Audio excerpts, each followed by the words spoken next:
Hey Paul. Hey Shar. Hi Barbara. Let's see.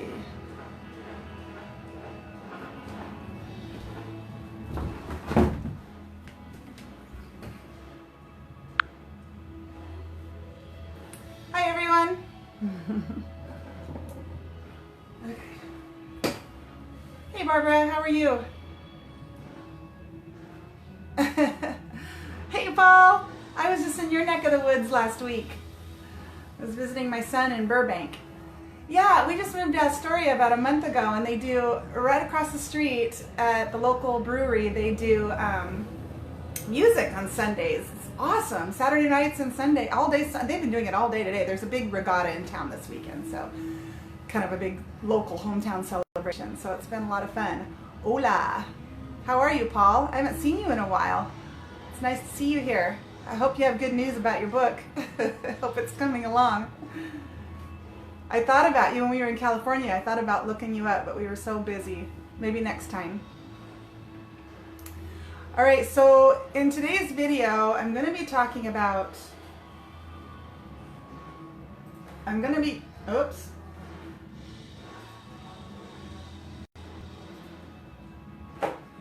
talking about stress.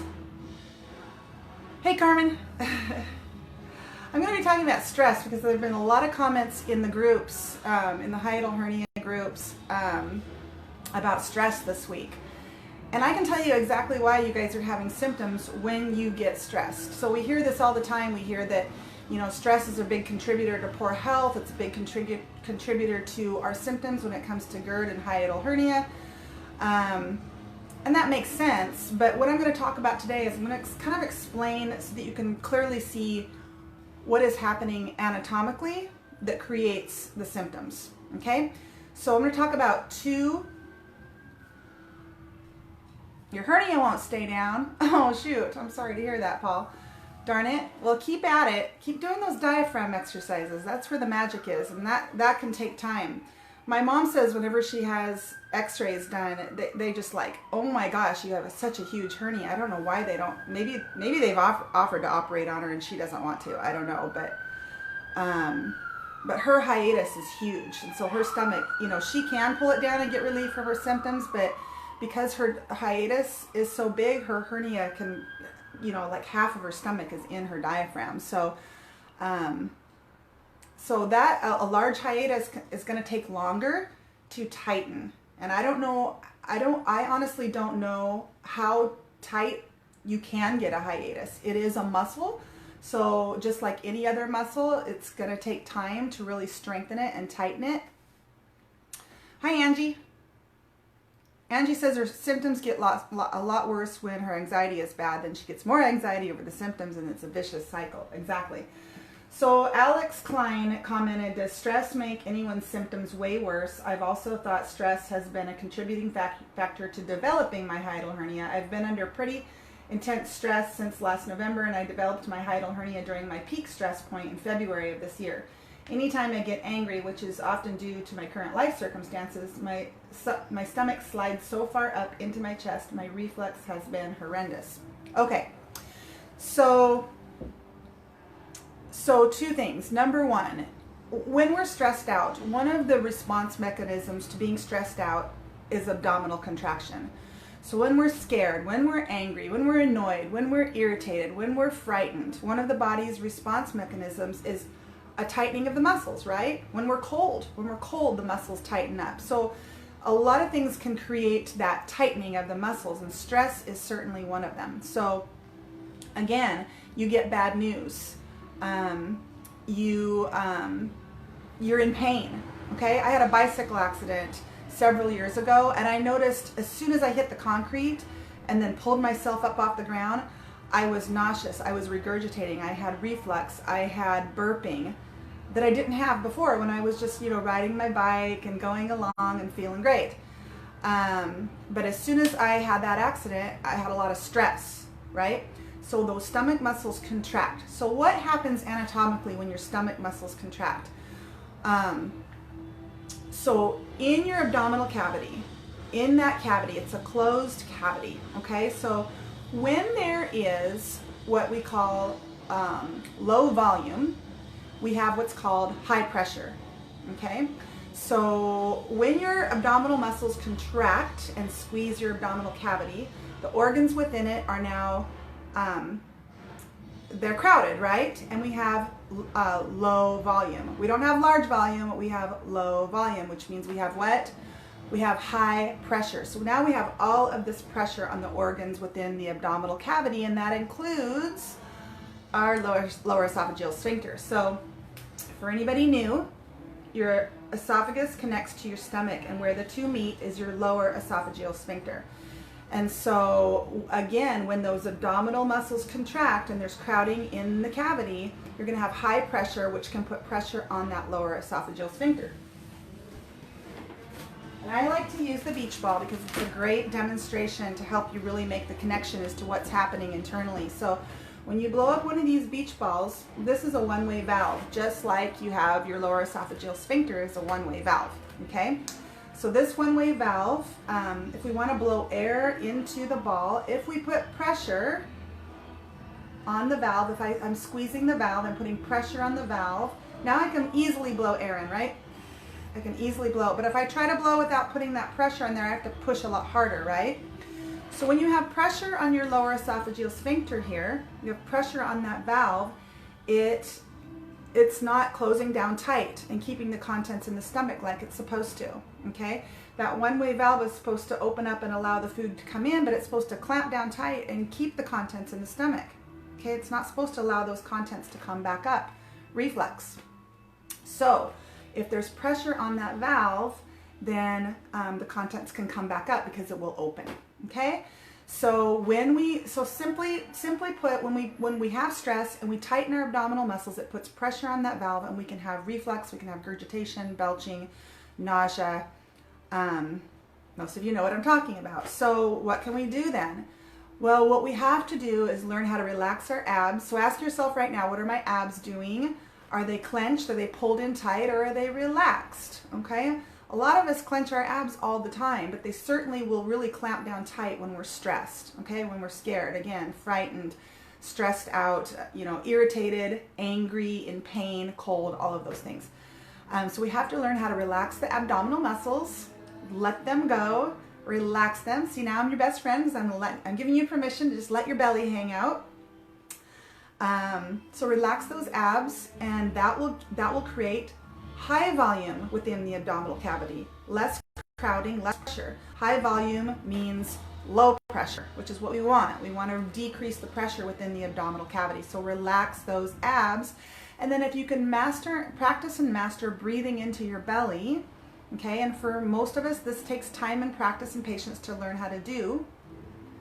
Thanks, Paul. Eye of the storm. One of my exercises, yes. So if we can relax the abs and breathe into the belly, expand the abs when we breathe. So when you breathe in, really expand your belly, which I've been working with somebody recently who really has a difficult time doing that, and I totally understand. I had a difficult time too when I first began, and so do a lot of people. It takes practice. So if this is something you really want to reverse, if you want to reverse your hiatal hernia naturally, without drugs or surgery, you have to be willing to practice these exercises, on a consistent basis and get good at them and master them. And you have to be patient too, because for some, I was just working with someone recently who was able to get relief, within 24 to 48 hours and not reverse their hiatal hernia, but really start to, overcome their symptoms and have no issues anymore. That wasn't the case for me, and I don't feel like it's the case for most people. I think it takes time, and it really just depends on your hernia. It depends on the size of your hernia. It depends on how far up it's located within the diaphragm. It depends on how long you've had your hernia. If you've had it for a really long time, those organs, they make connections.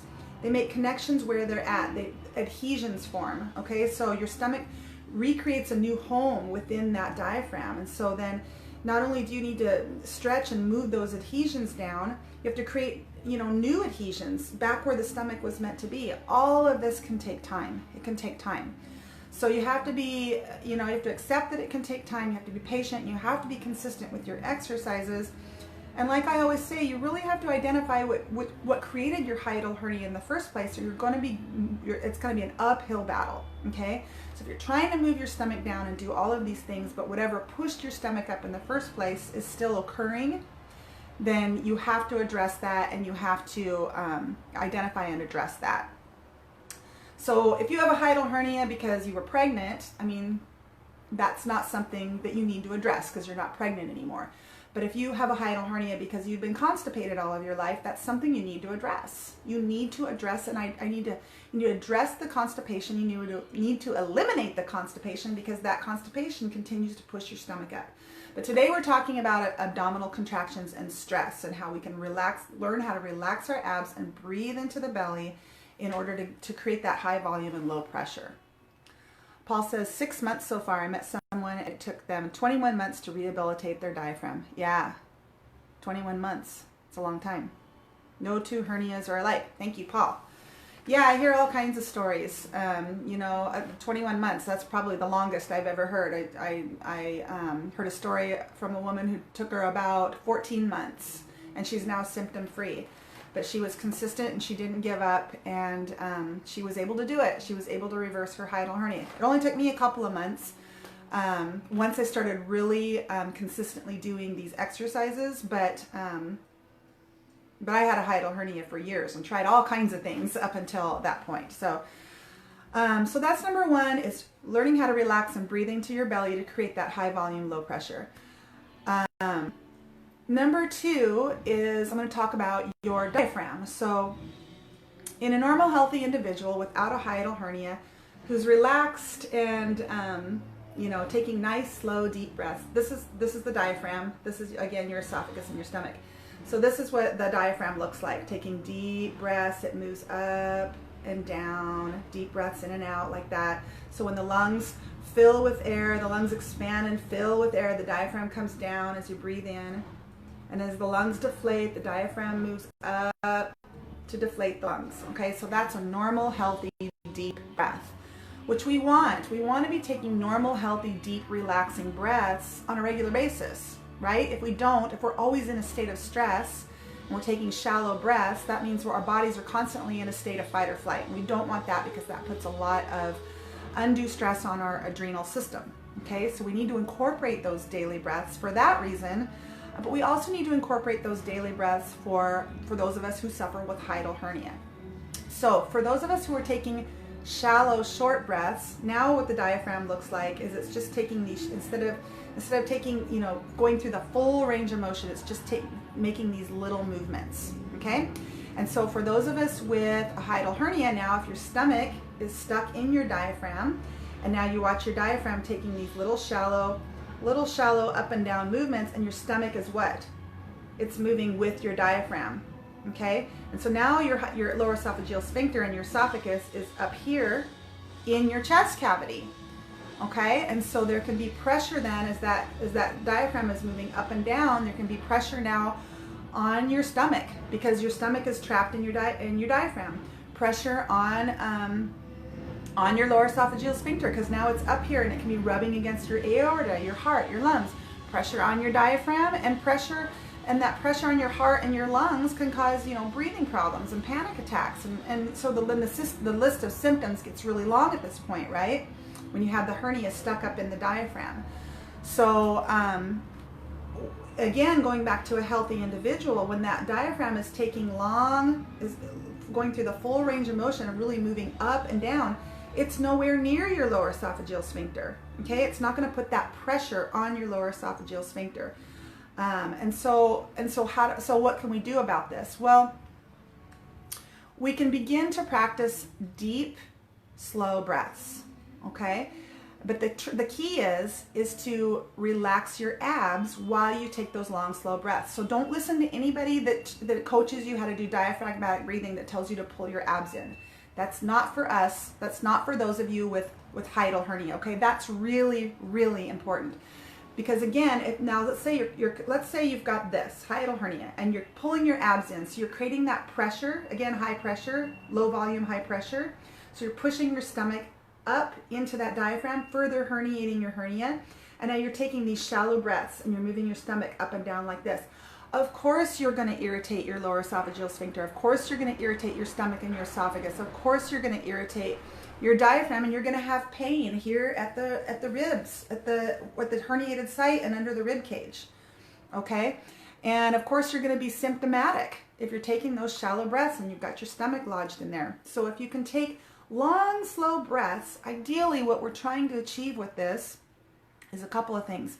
One is we're trying to create separation. We're trying to create that separation. So if you can take a long, slow breath and you fully exhale, the longer you exhale, the higher your diaphragm will go. I'm going to say that one more time.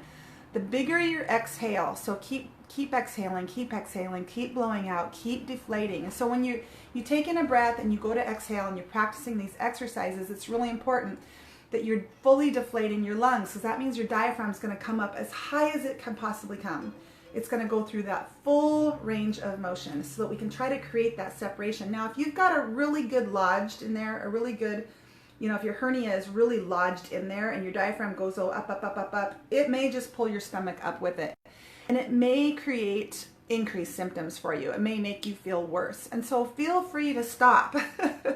I have some people contact me that say, your exercises just make me feel worse. Don't do them if that's the case. Don't just push through. Don't just push through and say, I'm going to get this out. I'm going to get it out. No. Start with just practicing some just regular relaxing breaths and relaxing your abs. And that's just going to help to start move that down, and then do my other exercises where you manipulate your stomach down with your hands. But don't try to force anything, guys. If you know me and you follow me and you follow me for any length of time, you know that I stress this all of the time. You don't want to get in there and be aggressive. You want to really listen to your body. If your symptoms are becoming increased, then back off and try again tomorrow. Don't get in there and really push and poke and be aggressive. You'll really be sorry if you do. You'll be in a lot of pain. If I sat here and poked my arm really hard for even 30 seconds, I'm probably going to have a bruise there and it's probably going to hurt, right? So if you get in there and you're really aggressive with your hernia and try to unherniate it, that's usually, it's not what I recommend. I recommend you really go slow, really be patient, and really be consistent, right? Just do gentle exercises on a regular basis as opposed to going in and really aggressively trying to unherniate your hernia. Okay, so I had 1 and 2. So 1 was trying to, so the deep breathing is in a attempt to unherniate that stomach by really moving that diaphragm up. So really remember to fully exhale and deflate the lungs on the exhale, and just try to relax. Think about your jaw, think about your shoulders, think about your abs. That's really important. Really try to relax and just breathe into the belly and take slow, relaxed breaths. Okay. So trying to get that movement is one of the things we're trying to do. But the other thing we're trying to do with the diaphragmatic breathing, with the slow, relaxed breathing, is we're trying to improve vagal tone. So, your vagus nerve is this it's known as the wanderer, the wandering nerve, part of the nervous system.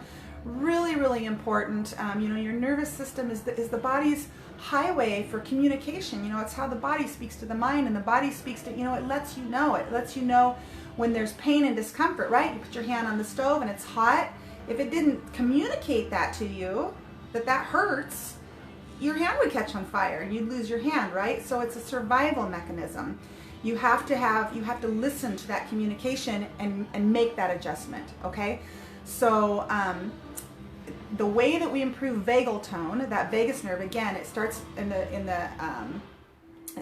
brainstem and it innervates the esophagus and the stomach, but much of our anatomy. It's why the list of symptoms is so long for those of us with hiatal hernia. They can just be these strange symptoms because that vagus nerve can get pinched with hiatal hernia. Okay, so that long, slow, deep breathing is, for lack of a better description, massaging your vagus nerve. But the best way to say it is it's improving your vagal tone or your vagal function. Paul says this is pure gold. This is very similar to what my naturopath tells me. Are you talking about the vagus nerve? Yeah. I wish more people talked about the vagus nerve. I think that there's so much to be learned about it, and I never want to sound like I'm a doctor basher, I'm a conventional doctor basher, but it just seems like I don't know how much training they have on the vagus nerve. I'm sure they have some training, but as far as how it relates to hiatal hernia and improving vagal tone naturally through something as simple as breathing exercises, I mean, it's going to cost you nothing. You know, there's no risk. You know, like I just said, if you do the deep breathing and it makes you more symptomatic, you can stop. You don't have to keep doing it. And one of the many benefits of improving your vagal tone is to upregulate your parasympathetic nervous system.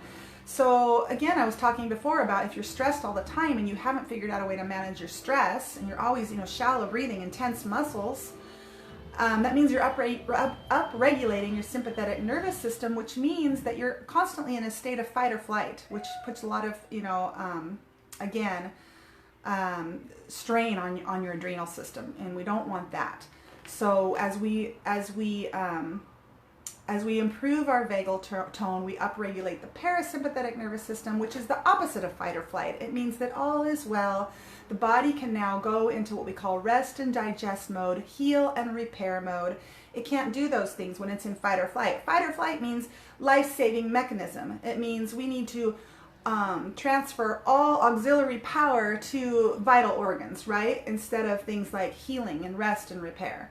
So we want our body to heal and rest and repair as frequently as possible. It can do that while we're asleep at night if we're getting deep, restful sleep, which a lot of people with hiatal hernia don't get, right? Because they're very symptomatic as they sleep and they don't get deep, restful sleep. So it's really, really important to incorporate these breathing exercises during the day, and it will help you with your sleeping at night as well. Okay? So I hope that's been helpful. You guys, I have so many exciting things coming up. As you know, we moved to Astoria last month, and I'm really, really digging it here. I'm really, really enjoying it. And my dad built me a new island in the kitchen, so that's coming along, which means I can start doing some cooking demonstrations again. And I quit my job a week ago, actually 2 weeks ago. So that's been something that's been in the works now for 1.5 years. I've known it was coming. However, I didn't know really how to make it happen. I really, really love my job, and it's been a really, really hard thing to kind of start putting the wheels in motion, because I'm really happy there and I love it, but I want to do new things, and I'm spread too thin, and so something had to go, and it was the full-time job that had to go. So anyway, I'm looking forward to doing more cooking demonstrations. I've got a 4 or 5 part series I'm working on that kind of has to do with me and how I came to quit my job, and all of the things that I kind of had to put into motion. Thank you, Paul. I'm really excited in order to do that, and I'm going to be doing a 4 or 5 part series on I'm going to be sharing a lot of the different exercises I did over the past 1.5 years, self-development stuff that really helped me figure out what I wanted to do and how I was going to do it, and all of that is part of my holistic healing. You know, I talk about this a lot. Healing just doesn't have to do with diet and exercise. You've got to it's very holistic, right? Your body is like a symphony with many working instruments, and so you've got to have balance. You've got to have balance in your career and in your finances and your relationships and your family, and your diet and your exercise and all of that in order to really have holistic healing in your health. So for me, making this move towards a career that where I can do something that's super duper fulfilling, which is to help people heal in natural and effective ways, I'm just really, really excited about. So if you're into that, stay tuned for more. I shall return, and I'm planning on doing more frequent lives. Right now I'm trying to do 1 a week, but once I'm done at my old job, I plan on doing more. So that's kind of what's in the works for me. Mind, spirit, emotions, etc. Yes, Paul, it's all a tapestry, isn't it? All woven together to create your health. And if you don't have that balance, it can really throw things off. And we can create balance. We can create balance. So that's the good news. All right, everyone, I hope you have an amazing day. Thank you so much for watching. If you have further questions, you can post them in the comments below, and I will try to answer them.